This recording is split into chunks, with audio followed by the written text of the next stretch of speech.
秀秀特地去地里摘了一小桶红桃 K。红桃 K 很多朋友不知道如何食用，今天的视频就跟大家分享红桃 K 的几种吃法。咱们先将它简单清洗一下。红桃 K 它是一种具有药用价值的植物，学名玫瑰茄、洛神花，又称补血果。它具有利尿、降压、补血、养颜等功效。洗好的红桃 K 用小刀沿着萼片开口的地方划几刀，这样剥出来的萼片比较完整漂亮。果实咱就不要了。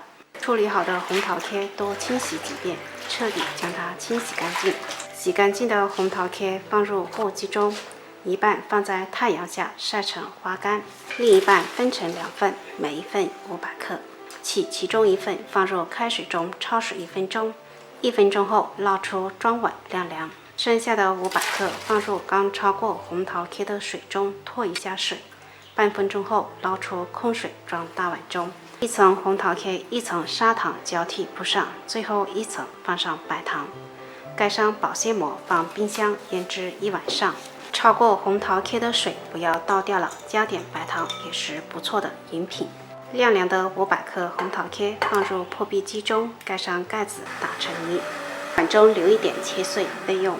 打好的红桃 K 直接放入不粘锅中，粘在破壁机上的红桃 K 可以加点水重新倒回锅中。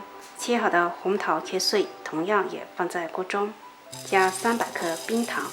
刚开始水分比较大，可以开中火熬煮，水分熬至7、8成干，再转小火慢慢熬煮。